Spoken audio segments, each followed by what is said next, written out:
आज फिर आए हैं हम आपके लिए दिल की बात लेकर। दिल की बात में आज हमारे यहाँ पर जो SGRW की कैंडिडेट्स हैं, मानसी आनंद जी, आज हम उनसे जानते हैं क्या उनका इंट्रोडक्शन है। मैं मानसी आनंद D601 में रहती हूँ। मेरी क्वालिफिकेशंस हैं कि मैं इंग्लिश ऑनर्स ग्रेजुएट हूँ और MBA इन HR हूँ। मैं यहाँ सोसाइटी में पिछले 15 साल से हूँ और ये बखूबी कह सकती हूँ कि मुझे लोगों की परख है। मैं लोगों को जोड़ के रखना जानती हूँ और आगे अब तक यही करती आई हूँ। लोगों के साथ मिलकर सब कुछ करते हैं और आगे भी यही करने की इच्छा रखती हूँ कि सोसाइटी में पूरे लोग एक परिवार की तरह चले। मानसी जी, अभी आप जैसे SGRW बोर्ड इलेक्शंस में कंटेस्टेंट हैं, तो आपके दिमाग में सबसे 3 अहम मुद्दे जो टॉप 3 प्रायोरिटीज हैं आपकी, वो क्या हैं? देखिए, मेरे टॉप 3 एजेंडाज तो बहुत सारे हैं, लेकिन अगर टॉप 3 की बात करनी है तो सबसे पहले तो आजकल का सबका पेन पॉइंट CCTV, क्योंकि गाड़ियां लोगों की खराब होना, जो आपकी खून पसीने की कमाई से चीज खरीदी हुई चीज़ है, उस पर अगर कुछ भी नुकसान होता है तो दिल को बहुत चोट पहुंचती है। तो CCTV एक मेन एजेंडा है और उसमें जहां तक मैंने रिसर्च किया है, जो मैंने बोला भी था कि उसमें 2 पॉइंट्स हैं। एक, जो करंट बोर्ड के कुछ लोग बोल रहे हैं कि वायर्ड ऑप्शन लेना है पूरे कॉम्प्लेक्स के लिए, लेकिन वो मेरे हिसाब से थोड़ा एक्सपेंसिव प्रपोजिशन है और हमारी कोशिश ये रहेगी कि हम जो भी लेके आ रहे हैं अपने रेजिडेंट्स के लिए वो सबसे ज़्यादा कॉस्ट इफेक्टिव रहे। तो उसमें हम एक चीज़ और कर सकते हैं जो मेरी नज़र में आया है कि हम जो हमारा कॉमन एरिया है वहाँ पे वायर्ड ले सकते हैं और बेसमेंट्स के लिए हम वाईफाई एनेबल्ड ऑप्शन को एक्सप्लोर कर सकते हैं, जो कि बहुत कॉस्ट इफेक्टिव रहेगा हमारे लिए। दूसरा, अगर मैं एजेंडे की बात करूं तो सबको पता है कि हमारा जो बिल्डिंग फसाड है वो रिपेयर और मेंटेनेंस मांग रहा है, लेकिन हम जब तक अपनी नींव को नहीं सुधारेंगे तब तक हम बाहरी खूबसूरती का क्या करेंगे।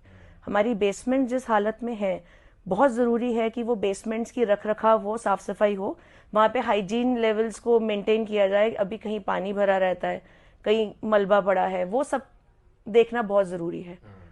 और के साथ साथ वो रिपेयर भी जी, हो जाए, हमारी नींव बेसिकली वही है कि अगर आपकी नींव मजबूत नहीं होगी तो कब तक आप खड़े रहेंगे।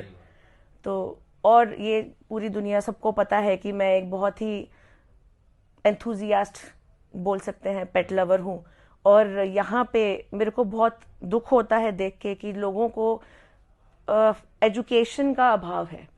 People are not educated how to behave around pets and even मैं बोलूंगी कि ये जो प्रॉब्लम है वो पेट ओनर्स में भी है। डॉग्स तो हैं, लेकिन उनको सोसाइटी में कैसे लेके जाना है वो भी कई लोगों को नहीं पता। तो मैं कोशिश करूंगी कि उस के ऊपर कुछ जरूर करूं ताकि ये जो गैप है और डिवाइड बीच में पेट ओनर्स और नॉन पेट ओनर्स का है, ये खत्म होना बहुत जरूरी है।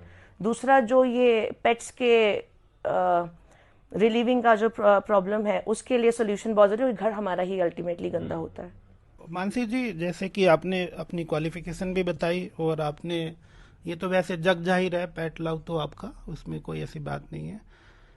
यहाँ पर अगर देखा जाए तो सोसाइटी जो है बड़े कॉम्प्लिकेटेड दौर से गुजर रही है, काफ़ी डिस्प्यूट्स हैं और जहाँ तक मैं समझता हूँ, डोंट टेक इट अदरवाइज, कि आपकी पर्सनैलिटी थोड़ी सी एग्रेसिव है। और हालांकि जहाँ तक मैंने देखा है कुछ दिनों में, आपको समझ सब्जेक्ट की बड़ी जल्दी हो जाती है। जब भी हम कोई टेक्निकल बात कर रहे होते हैं तो आप जल्दी से समझ जाते हो कि इस पे क्या रिप्लाई करना चाहिए, चाहे वो GDA की बात हो, चाहे वो किसी और लीगल चीज़ों की बात हो।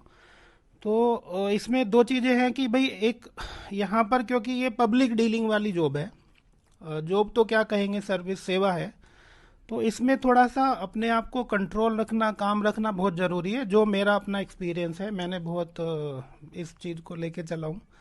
तो दूसरा, उसको आप कैसे हैंडल करेंगी और दूसरा जो पेट लव है, ये तो खैर बहुत अच्छी बात है कि जो मेरे को एक बचपन की स्टोरी याद आ जाती है कि जो सबसे उदंड बालक होता था उसी को मॉनिटर बना देते थे।